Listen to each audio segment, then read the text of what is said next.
자, 매출 채권 얘기를 했고, 상각 얘기를 했고, 충당금 얘기를 했습니다.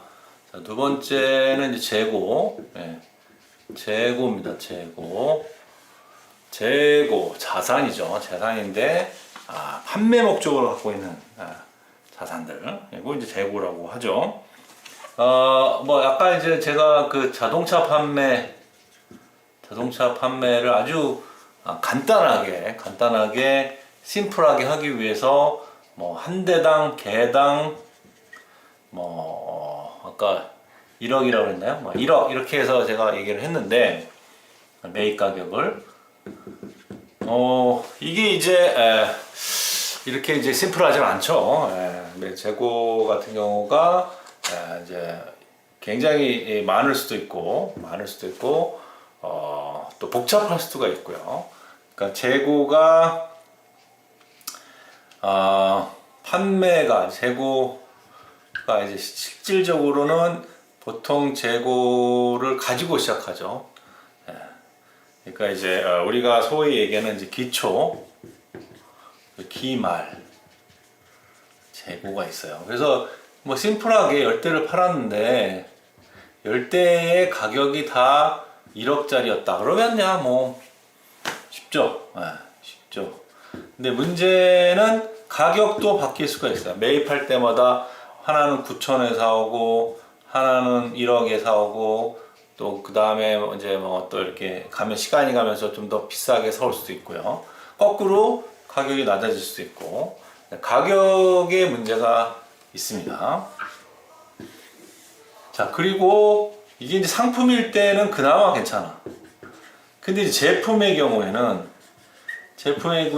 재고 원가에 말씀드린 대로 원재료가 있고 원재료가 있고 또 인건비가 있습니다. 인건비라고 안 하고 이제 노무비라고 하는데 이럴 때는 뭔가를 이제 만들어야 되잖아요. 노무비. 그죠? 그러니까 뭐 자동차를 만든다 그러면 철, 플라스틱, 그다음에 고무, 뭐 여러 가지가 들어가잖아요, 그죠?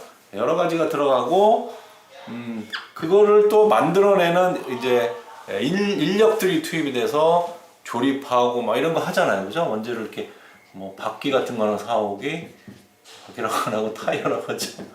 타이어도 사와야 되고 뭐.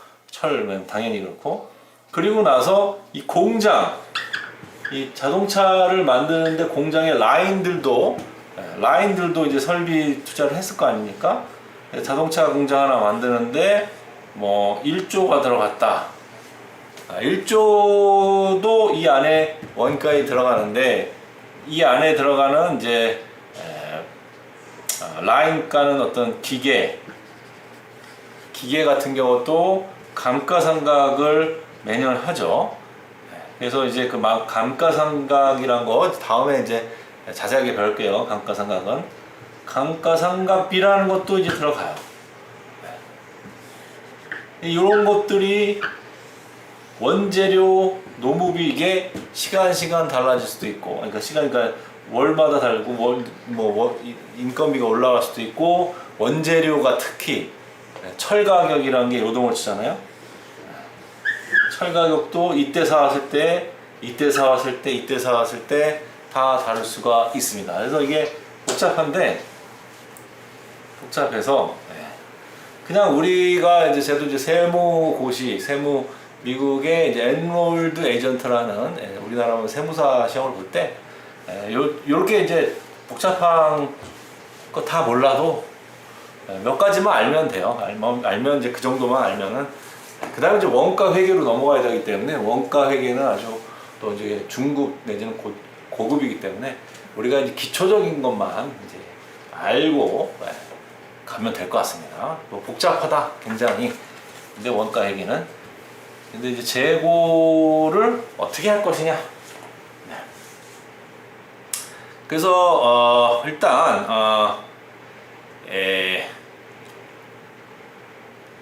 재고가 얼마의 재고냐? 올해의 재고 재고를 계산하는 방법. 그러니까 우리가 이제 재고는 BS잖아요, BS. BS는 뭡니까? 스톡 개념이죠, 스톡. 스톡 개념이란 건 뭐냐면 어떤 시점에 딱 끊어서 그때의 상황을 기록해 놓는 거라고 했죠.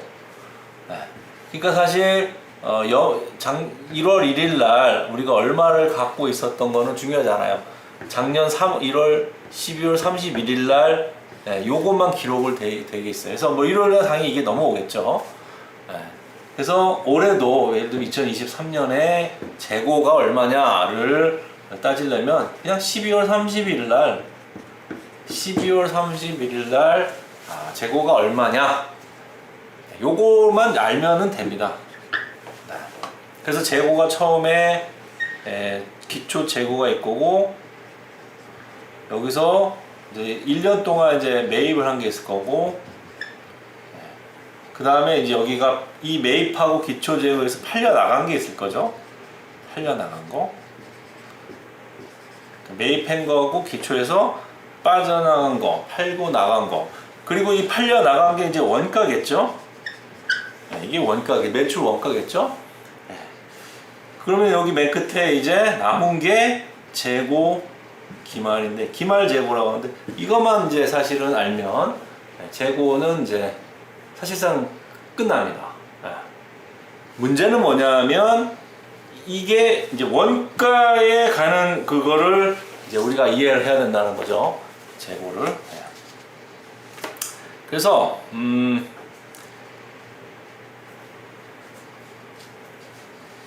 그러니까 이게 이제 원가의 개념으로 이제 좀 들어가면서 조금 이제 우리가 고민을 해야 될 게 뭐냐면 자 재고라는 거 아까도 말했듯이 기초가 있고 기말이 있습니다. 그럼 기초에 10대로 시작했어요. 기말에 3대가 남았어요. 그리고 이제 그 중간에 그러면은 몇 대가 들어왔을까요? 판매가 되고 더 사왔을까요? 그건 모르죠. 일단은 여기에 이제 매입한 게 7대를 매입을 했다고 하면 10대 있었고 매입한 게 7대인데 3대만 남았다 그러면 14대가 판매된 거죠. 그죠? 그렇게 이제 일단은 우리가 생각을 하고 있으면 될 것 같습니다. 그러면 예를 들면 자 10대가 있었고 17대를 매입을 했으면 이 3대 근데 10대가 예를 들면 1억에 사왔었는데 매입할 올해는 이게 자동차 가격이 올라가지고 1억 2천에 이거를 사올 수밖에 없었다. 그러면은 이 3대가 남았을 때 이거의 재고의 가치는 얼마일까요? 3대인데 3대 남은 것 중에 10대가 14대가 팔렸다면 기초적으로 이거 팔리고 매입한 것 중에 또 4대가 더 팔려서 그 3대는 분명히 1억 2천이다? 요게 맞을까요? 아니면 여기 것도 하나 팔고 이것도 하나 팔고 뭐 이렇게 해가지고 3대 남을 수도 있을까요? 그죠? 이거 팔고 여기 3대 팔 수도 있잖아요. 옛날 거 누가 어떻게 하는 거예요? 그래서 룰을 정하자. 그래서 first come, first out. first in, first out. 이게 이제 선출법, 선입 선출. 많이 들어보셨죠? FIFO. 먼저 들어온 거 나가고 그 다음 걸로 하자. 먼저 나간 거부터 처리하는 걸로 하는 방법이 이제 있고 또 나중 들어온 거 먼저 나가자. 그런 방법이 있습니다. 나중 들어온 거가 먼저 나가는 방법은 사실은 IFRS는 인정하지 않아요. 제가 알기로는 이 갭은 그걸 우리가 채택해도 되는데 IFRS는 FIFO하고 평균법 요거만 이제 원가에 반영을 할 수가 있는 거죠. 나간 것 중에서 먼저 사온 것들 먼저 나간 걸로 계산을 해라. 자, 이렇게 원가에서도 그렇고 뭐 기말에 그 재고의 가격을 정할 때도 그렇게 합니다. 이 상품일 때는 뭐 상품 가격에 따라서도 할 수 있어요. 그것도 있는데 일반적으로는 이제 요런 방법, FIFO나 LIFO를 해서 방법을 써서 하는데 우리가 이제 한번 예를 들어 볼게요. FIFO로 해서 원가를 우리가 한번 맞춰 볼게요. 이번에 이제 원가 얘기를 하는 건데, 자, 원가를 FIFO로 한다. 선입 산출로 한다. 자, FIFO의 경우에 자, 이제 여기 세대를 1,000,000원에 가지고 있었습니다. 기초죠, 기초 재고가 세대 헷갈리니까 1억이라고 우리 계속 그 단위로 썼으니까 1억짜리를 4세대 갖고 있었어요. 그리고 이제 판매를 위해서 7대를 우리가 1억 2천에 1억 1천? 1억 1천으로 합시다. 1억 2천이면 계산이 좀 어려워져가지고 1.1억 사왔다고 하죠. 네. 그래서 이제 기말에 일단 6대가 팔렸다. 자, 6대가 팔렸다. 자, 6대가 팔렸다 하면 얼마예요? 6대 중에 세대는 1억. 그 다음에 이 FIFO입니다. 7대가 이제 중에 세대니까 세대는 또 1.1억. 그리고 나머지는 6대, 10대에서 6대가 팔리니까 4대. 4대가 나왔죠. 기말에는 4대가 나왔습니다. 그래서 4대는 이거는 이제 1.1억씩 해서 5.5억의 재고 평가가 되겠죠. 자, 그러면 원가는 얼마냐? 3억에 3.3억에서 6.6억이 원가죠. FIFO라면 원가는 6.6억이 됩니다. 6.6억이 원가. 그리고 LIFO로 하면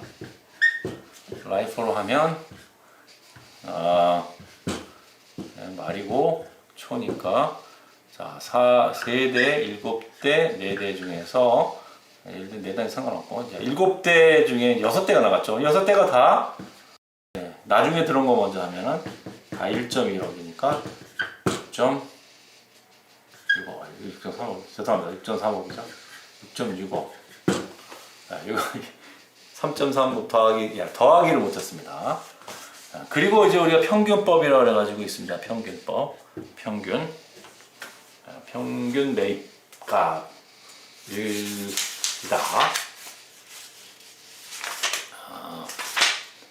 이거는 잘 안 쓰긴 하는데 평균 매입, 총평균법. 이것도 간단해요. 이제 1억짜리 세대가 있었죠. 그 다음에 1억 1천짜리를 7대 구했잖아요. 그러면은 3대니까 3억, 7.7억, 7.7억이니까 10.7억을 10대로 나눠주는 거죠. 10대 나누면 11억, 1.7억, 1.07억, 0.0, 그러니까 평균 가격이 그렇죠? 1억짜리 이제 세대가 3억이고 7대가 1.1억이니까 평균 가격이 1.07억인데 이 중에 6대가 팔린 거잖아요. 그죠? 그러면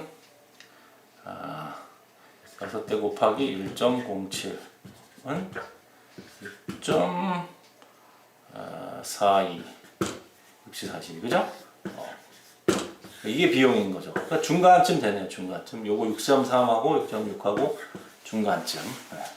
중간쯤 돼서 6.42억이다. 이렇게 해서 이제 원가가 반영이 됩니다. 10대를 지금 6대를 판매를 뭐 2억에 판매를 했다면 여기 12억에 원가가 요 세 가지로 파이프하냐, 라이프하냐, 평균하냐 원가, 매출 원가가 그렇게 달라진다.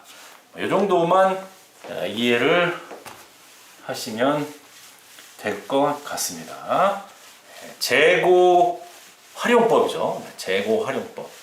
재고는 원가와 관계가 있다.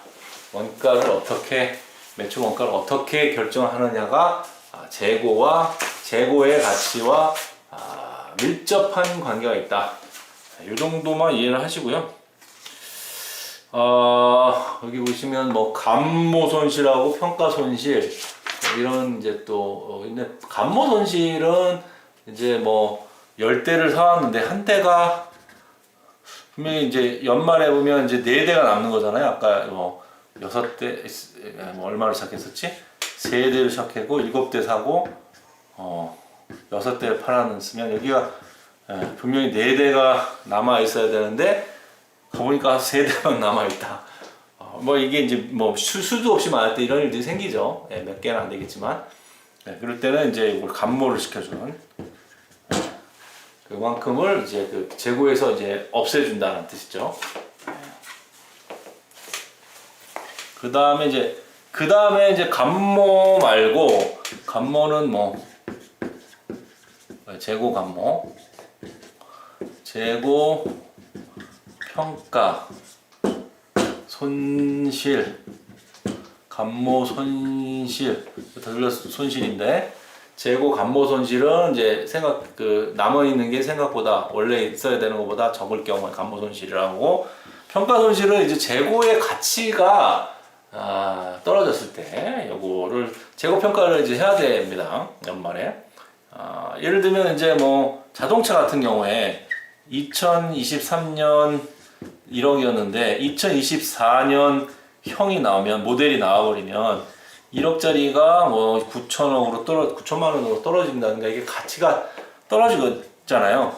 새로운 모델이 나오면 이렇게 있을 때 재고가 2023년 형 모델이 재고가 남았을 때 원래 1억이었는데 이거를 이제 9천만 원으로 평가를 다시 해줘야 되는 그런 걸 이제 평가 손실. 그래서 이제 1,000만 원이라는 손실이 나겠죠. 대수에 곱하기 대수로 해서 뭐 그 정도. 그 정도만 이해를 하시면 오늘 배워야 할 것은 다 배웠다. 이렇게 생각하셔도 되고요. 재고자산이 누구한테 있냐, 뭐 FOB 이것만 알고 계시면 FOB Fresh of the Boat인가요 이게? Flight of Boat. 그러니까 그 배에다가 실는 순간 내게 아니고 그 사는 사람들 거다. 뭐 이런 거. 그다음에 Cost at Arrival인가? Cost at 인도인데 그게 영어로 제가 CIO였나 뭐. 근데 그거는 이제 배에서 내려가지고 그 사람이 이걸 가져가는 순간부터 내게 아닌 뭐 그런 게 있습니다. 그런데 그거는 이제 수출 수입하시는 분들한테는 되게 중요한 거죠. 어떤 식으로 그거를 하느냐에 따라서 판매를 했냐 안 했냐 그쪽에서 조건이 있습니다. FOB를 해라 뭐를 해라 팔거나 사는 사람 입장에서 해줘야 되는 뭐 그런 이제 또 누가 갑이냐에 따라서 누구한테 유리하게 FOB로 하냐 뭐 COB였나 근데 기억이 안 COD였나요? 커스터 드맨드인가 하여튼 그거는 제가 나중에 뭐 혹시 기억나면 제가 세무할 때 좀 배운 게 있는데 그거는 제가 나중에 중요한 게 아니기 때문에 시간이 나면 말씀을 드리도록 하고요. 네, 그렇습니다. 오늘 여기까지가 이제 중요한 운전자본, 운전자산, 운전자본에 대해서 우리가 배웠었고요. 지난번에 드렸던 수정분계, 연말 수정분계 하는 거, 그거를 저 답을 이제 조금 해보면, 질문은 A사가 2023년 10월 1일에 200만 원의 사무실 임대 계약을 체결하면서 월 200, 자, 월 200에 임대 계약을 했어요. 네, 임대 계약을 하면서 1년어치를 다 냈어. 언제? 10월 1일 날 임대 계약을 했어요. 네, 그래서 10월 1일 날 계약을 했죠. 근데 1년어치를 다 줘버렸어요. 네, 그래서 요거를 모든 비용을 비용으로 처리를 했다 이거죠. 네, 비용으로 처리를 했다. 네, 그러면 이제 비용 처리를 어떻게 합니까? 네. 선급 비용을 낸 거죠. 선급 비용. 선급 비용은 미리 낸 거예요. 10월 1일 날 미리 내버린 거죠. 그리고 12개월어치를 낸 거죠. 12개월이면 22,400만 원. 2,400만 원인데 2,400 현금이 나왔겠죠. 현금이 2,400이 나갔습니다. 그래서 이렇게 했어요. 일단은 그랬는데 이거를 이제 연말 수정 분계를 해야 되잖아요. 연말 12월 31일 날. 그러면은 이제 그 진짜 그 렌트비, 그죠? 그러니까 임대료가 나가야 되죠. 임대료라는 비용이 이제 2달어치를 썼잖아요. 2달어치를 썼어요. 그러니까 이제 그게 어크로 된 거예요. 그죠? 발생했습니다, 이제. 이때까지는 발생을 안 했기 때문에 내 자산으로 내가 쓸 권리만 갖고 있었지만, 미리 낸 돈에 의해서, 이제는 실질적으로 비용이 발생을 한 거죠. 뭐가 발생했어요? 임대료가 얼마요? 2달어치니까 400만 원이 발생을 하고, 발생을 했죠. 그리고 선급 비용 중에 400만 원은 이제 이게 자산 가치는 이제 더 이상 없는 거죠. 그러니까 선급 비용 중에 400만 원은 사실상 없다. 죄송해요. 600이네. 11, 10이니까 600만 원. 자, 600만 원 이렇게 분계를 연말에 하셔라. 요게 이제 요게 사실은 정답이다. 요거만 기억하시면 됩니다. 요게 이제 숙제 문제였고 그렇게 하셨고요.